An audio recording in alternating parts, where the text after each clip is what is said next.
So now it is my absolute pleasure to introduce our very first speaker for the day. Hamish will be known to many of you, Hamish Marr. He is a fifth generation mixed arable farmer from Methven, farming 500 hectares focused on herbage and cereal seeds, grain crops, vegetable seeds, sheep and dairy support. A 2019 Nuffield Scholar, Hamish travelled globally studying farming systems and food systems, and has up until recently served as our Special Agricultural Trade Envoy, representing New Zealand farmers internationally and advising on trade issues and opportunities for New Zealand. So today, Hamish's job as our first speaker is to actually set the scene and help us to understand how the world actually views New Zealand. So welcome up, Hamish, and we look forward to hearing what you have to share with us.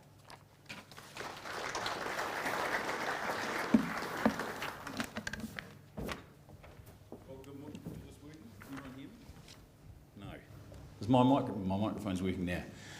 Well, good morning everyone, and thank you very much for the opportunity, Kate, for the introduction, and everyone that has put this event on, thank you very much.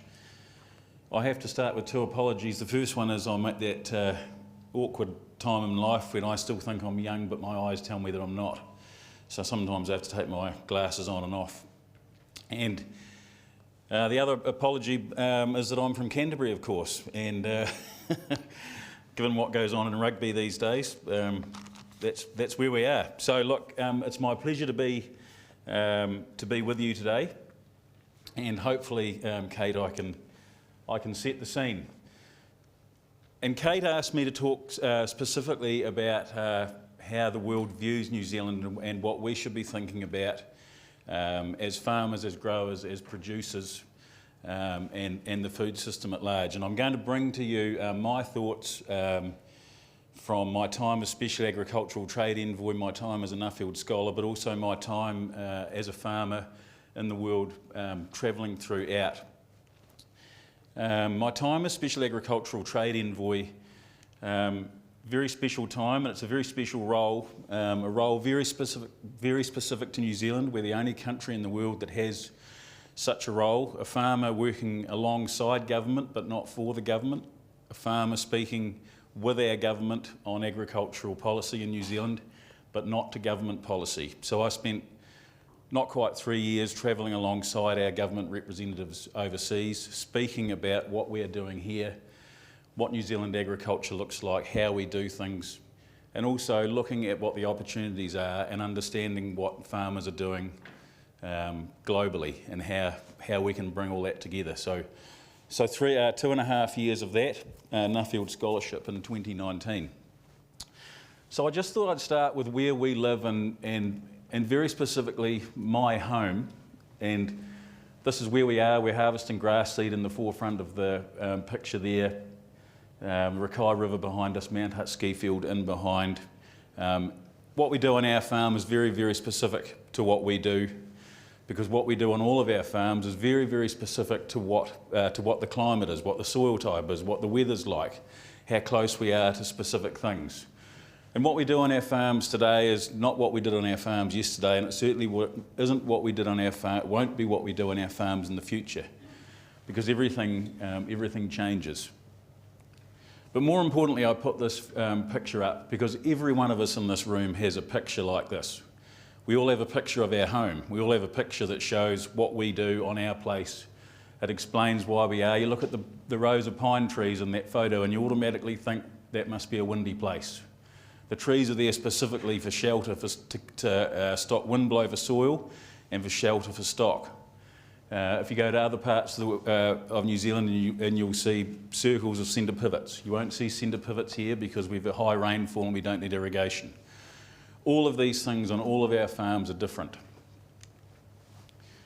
So one of the key things I picked up when I was trade envoy and also travelling the world is this thing called perspective. And I said it earlier on about we've all got a photo that explains what we do. This is an arable farmer in the Midwest of the United States, 20,000 acres, 3 of these drills going 24 hours a day, planting corn and soy. And we look at that and we think, wow, that's completely different to what we do. That's not really arable farming. But the rub of it is what he's doing on his farm is no different to what I'm doing on mine. It just looks different. They have different soil, different landscape, different environment, so they plant things that suit their place. You go to Japan, that's a Japanese rice grower. His farm is 1/2 hectare. It's been in his family for about 500 years. That is his normal. The things that he does and all his neighbours do, that is what they think is normal. They would look at that and think, my God, that's farming on a massive scale. And then you come back to what I'm doing at my place. The three of us as farmers, all doing the same things, but all doing the things that work on our place. And effectively all doing the same thing. Lancaster County outside in Pennsylvania, just an hour's drive from Philadelphia. You will have seen the Amish programs on TV, and this is what you see when you drive down the road in Pennsylvania. You've never seen crops that look so good in your life, but all being done the hard way. Well, we would say the hard way, but to the Amish people, this is their normal. So all of these things in farming, we all look at them, and the first thing we see is difference. But actually, all of these things to all of these people is their normal. So then we look at hazelnuts in California, thousands, and pistachio nuts and almonds, all look the same. Scorched earth policy, dead ground, nothing growing in between, dry ground. And if you listen to the narrative, almonds and hazelnuts and things in California, next wonderful crop, it's going to save the world. You look at a vineyard in Marr, grass growing in between, sheep grazing between the rows, all lovely. The Californians will tell you that this is normal. This is their normal. This is our normal. Dairy farming in the United States. You drive down any road and you will see cows outdoors on dirt like that. We would say that that's cruelty to the animal. You go to anywhere like India, to Indonesia, to Thailand, Latin America, what we would call developing countries, and you'll see dairy farming like this. Small scale, animals housed in barns. If you look closely at this picture, on the far side of that picture is literally someone's house. And about where I'm standing is another house, and these cows are literally being housed in between the houses, and the feed is being carted to them on the people's backs every day from where they can find the feed. Go to Germany or North America, that's what you will see. This is a cow shed in North America. This is our dairy farm just down the road from where we live. And you look at all those things and it's all dairy farming. It's all the same. The animal goes into the cow, the milk comes out. But the way we do them is different, and the way we think about them is all different. And we think about all of those things, and we look at what is wrong with them or what's the difference, but actually it is everyone's normal. And so the take home from all of that is that all of the people that we trade with around the world look at New Zealand as if it's wrong or if it's different or it's not normal. And so we have to be really careful as a trading nation and a country that exports a lot of product, that we have our own story about what normal is and what our own expectations about what normal is, that we don't try and put that onto all of our trading partners and as expectations, because what everyone else thinks is normal or right is not what we would think. So to me, perspective is the most important thing that we can have whenever we think about trade, and whenever we think about what we should be doing in terms of value add or changing, or even thinking about where our product goes. So to carry on the theme of perspective, to me it's also really important to understand where we are. And if you put a map of the world up when you're overseas and ask anyone to find New Zealand, 50% of the time no one knows where it is. And even on this map clearly shows, right down, we know where it is, right down the far end of the world, a long way from anywhere. And we would say that's the beauty of New Zealand, small island, South Pacific, lovely place. And it is a great place to live, but we're a long way from our markets. And we're a long way from our markets because we occupy a very small part of the temperate zone, and we produce a very, very small amount of product that is a long way from the population that has historically wanted to eat it. And when I say that, people's dietary habits are basically determined by two things. We eat, on average, what our mothers fed us as children, and she cooked for us what she could find within a 3 kilometre radius. Now obviously that's changed with globalisation, but if you think about when we were all children growing up, our mothers would feed us what she could get close by. Of course lately that's changed, we all want blueberries for breakfast every morning, but historically we have our dietary habits have been made up by what our mothers could get. And generally, if you look at that strip in the South Pacific where we occupy, that is mirrored in the Northern Hemisphere. So historically, our markets have always been that green strip. The United States, Canada, all through Europe, and not so much into China and into Asia, but what we would call the Western Hemisphere, because their climate and their expectations are the same as what ours are. That has changed, of course, lately, but generally speaking, that has been our market, and we've had a strong market because we've had counter-season production. How is our country made up? Very surprising when you put this slide up. The land in New Zealand, almost 50% of our land is unfarmed, taken up by either natural forestry, mountains, or planted forestry. And then, as no surprise to anyone in Southland, predominantly pastoral agriculture, 10% dairy, although that figure is probably a bit higher than that these days. And then for myself and Tanya and a handful of other people in this room, arable makes up 1% of the farmland, and horticulture another 1%. So we're a country that is dominated by pastoral agriculture. Agriculture is, and no surprise to anyone in the room, agriculture is the number one export, or responsible for the majority of our goods exports, 83%. This is 2 years ago. This figure is more than that. It's more like 63%, 63 billion now, I believe, and 83% of our goods exports. So we are the number one game in town in terms of export revenue from product. Which makes us very important. How that's made up, of that 60 billion, half of it comes from dairy. If we go back to that slide there, 10% of our land use is in dairy, and it provides us 50% of our, roughly, of our goods export. So the dairy industry to New Zealand, I've never heard it said, but I would think you would almost say it's a strategic asset for the country, given that its importance to that. The sheep and beef, or the meat and the red meat sector makes up 25%, and the rest of us bring up the rear. All of these things, you know. Where do our goods go? Predominantly, our biggest market is China. Followed by the United States, and then Australia, and then Europe and Southeast Asia. But China is certainly the biggest one. Now, the driver of trade and how we have managed to drive production, I think, starts here. And this is only my own observation. It's no one else's thoughts. But to me, it started when Britain when Britain joined the EEC, and we were freed of the shackles, not freed of the shackles, but we were freed of our joining with Britain, and we were on our own, and we had government support up until the late 1970s, early 80s, and the government at the time ceased to support farming as it was.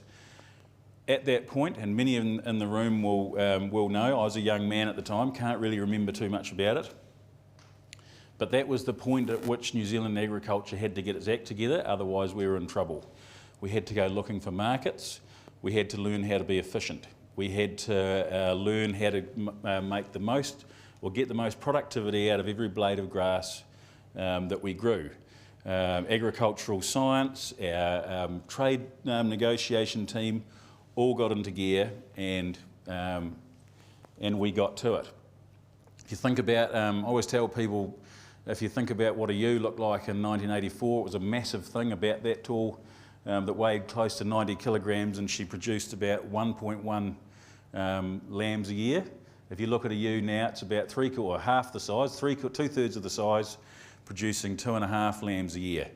And the efficiency story in that is, if you think in 1984, 70 million sheep. Today we've got just over 20, and we're still exporting about the same amount of fat lamb as we were in the 1980s. So the efficiency story that we have, because we needed to get efficient, I think is because of that. We also went to the world looking for trade and looking for new markets. The most crucial part of this, anyone will tell you, is the signing of the China FTA in the mid-2000s. And from there, our success in agricultural trade has only excelled to the point now where, well, we all know about the India FTA. We recently signed 2 with the UAE and the Gulf states just last year. So free trade agreements have been a goal, and I think we're now about 70% covered by free trade, which is very good. Another way to look at all this and to understand this is very quickly this slide here, explaining that a long time our markets were to the UK, 75%. In fact, in 1965 to the UK. Today, the UK and Europe make up only about 10% of our trade. So we've certainly diversified our markets, and we've looked for value. So that's that piece. So how does the world view New Zealand farming? This is how it views it. When you talk about New Zealand, they talk about the lakes, the mountains, the rivers, the streams. It's a beautiful place. Everyone wants to go there. When you talk about New Zealand farming, they talk about the same thing. They talk about cows out in green grass, all of the things I spoke about before. Everything seems rosy. People don't really understand the carbon footprint piece, but it's really simple. Our cows use their legs and sheep use their legs and go to the feed. Everyone else has their feed coming to them. But that is a piece that we talk about. When we talk about how does the world view New Zealand's product, this is the only thing I could come up with how they view it. Swiss chocolate is what they see when people talk about the product that comes from New Zealand. They talk about 3 things. We're a pleasure to deal with, we're of very high integrity, and when they open the box at the other end, what is written on the box is what is in the box. So we have a very, very good reputation. We're easy to deal with, and a handshake with a New Zealander carries a lot of weight. We will do what we say we will do. So hence the Swiss chocolate. That all sounds rosy, but that's certainly not the case. And there is quite an image globally that it's a very scary proposition to be dealing with New Zealand on agriculture, because it seems that we can turn on a tap and we can flood markets and we can alter price, and we're a real threat. And if you go home with anything from my slides today, it's go home with an understanding of this table, and just concentrate on the middle section of this table. It says that we contribute 35% to global dairy trade. We contribute 43% to the world sheep meat trade, 42% of venison, 30% of kiwi fruit. Those are huge numbers when you think about the amount of agricultural goods that are traded. 37% of the world's dairy trade means that we are the #1 trader of dairy globally. What people don't see is the 2 columns either side. Yes, we might contribute 35% of total dairy, but we export 95% of what we produce. So we're a country of 5 million people with a lot of land and a lot of farming. You go to the United States, 350 million people, and they export about 10% of their dairy product. We export 95%. The Americans, the Europeans, the Indians, everyone consumes most of what they produce at home, and they export a very small surplus. New Zealand on all of these things is the complete inverse. So we are a small country, 5 million people, 5.5. We consume a small amount of 5% of our product at home, and we have this big big surplus to export. The other thing to remember, as I say, that everyone keeps and eats everything at home. If America's only putting 10% into the total pool and Europe's putting 10% in, our small percentage actually adds up to a lot. And it adds up to a lot because in dairy, we only produce 3% of the world's total production. We are a tiny player. Of sheep meat, we are 3% of the world's total production, and yet we dominate 50% of the world's traded meat, etc., etc., etc. So the key take-home from this slide really is that we need the world more than anyone else, but the world does not need us. And so if we were to fall off a cliff tomorrow, Lake Taupo was to erupt or whatever happened, yes, there'd be some disruption, but really the world would not notice. Something else would happen and the holes would be filled up. So if you're to think about anything, just think about that fact. So, just to try and wrap this up really quickly. Government to government, governments worry about two things, and they worry about food security, and that is, do our people have enough to eat? And they worry about protecting local producers. Farmers, on the other hand, farmers only worry about one thing, and that's profitability and competition. So, a lot of my role in as Special Agricultural Trade Envoy was to break down what we call non-tariff barriers. And governments will put in place barriers to slow down production or to slow down the imports of imported product as a way to protect local farmers. And many places we went to, farmers and governments would see that slide I put up before about all this product that could come into New Zealand.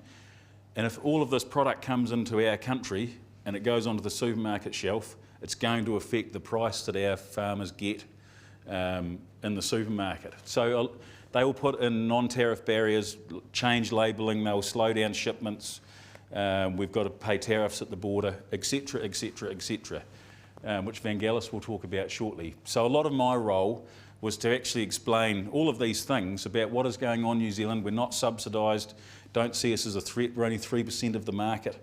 We're a small player, but we're a very, very specific player. In terms of what our markets are doing on the environment and how we should be thinking about that, a lot is going on in this space, and we shouldn't be naive to think that this problem, or not problem, but this issue is going away. Everywhere you go to, and I said that governments care about protecting local, you ask a Minister of Agriculture what's your biggest concern, and the Minister will say food security and climate change, almost without fail. And so you go around the world and you see, in the UK for example, you see wholesale changes of agriculture, whole fields being planted into wildflowers. You see the retirement of farmland into national parks and less extensive farming in the Netherlands, such as here. And you can see why they might have a freshwater problem in the Netherlands, given that that's a dairy farm at the forefront there. The Brazilians, we think of Brazil and we think of massive agriculture and we think of big tractors. The Brazilians too are onto this big time. The Danes actively taxing greenhouse gas emissions and subsidising big things in agriculture. What we can do in New Zealand is we've got to get behind these assurance programs that we have in place. They're not in place for a nice to have, they're in place for a reason. Governments do talk about them, importers do talk about them. All of the paperwork that we think is a joke on our farms actually does make a difference. We were talking last night about, it's hard to see the gains that we have made on an invoice or a receipt for anything that we have. The receipt to me and the invoice note is the fact that we've managed to find a high value market for our beef in the United States and in McDonald's for our lean beef. The fact of the matter is we've signed an FTA with Europe that's now worth $3 billion, and 300 million in non-tariff barrier savings because we're doing all these things, and because we can show what we're doing. So what can we do quickly?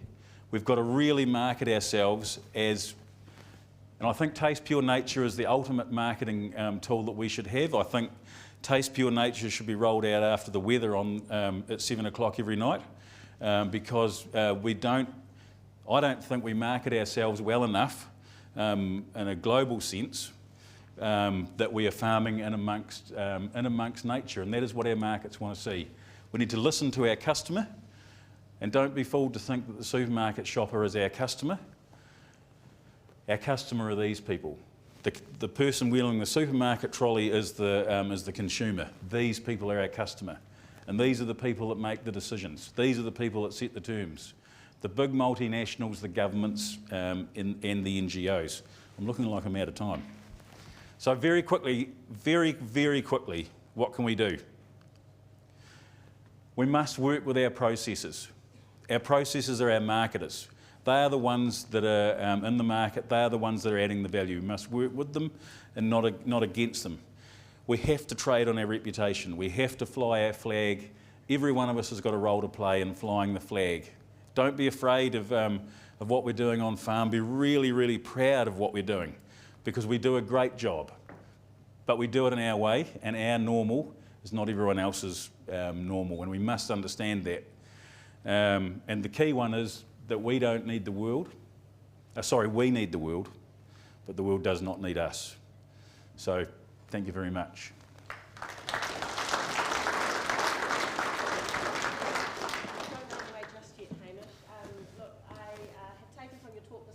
We are the same but different. That if we fall off the face of the world, then no one else will particularly care. But on that basis, you left off with some interesting take-home thoughts, and there's a few questions I'm going to save up for the panel a bit later on. But one that comes to mind is you've shared some of your thoughts with us around the things that people in the room might be able to do. But from your time as a Special Agricultural Trade Envoy, what are the things that you've come home and decided that you would change on farm based on what you've seen? Oh, I think we have to actively engage with what is actually going on, and to maybe not push back quite as much as what I thought I needed to do, but actually to understand that whole piece around, the people that are buying our product. If this is what they want, then we've got to work as hard as we damn well can to give it to them and to understand that. And the other thing is that to not be afraid of change. And it's that going right back to that perspective piece, that what we did yesterday is not the same as what we did today, and that tomorrow it will be different, and that we shouldn't be afraid of new things, because markets are always changing. And we see that everywhere. So those are probably the two big things. That's great. Look, keep your questions coming in for Hamish. We will get a chance to continue to ask these in our panel session today, and thank you, Hamish, for your insights.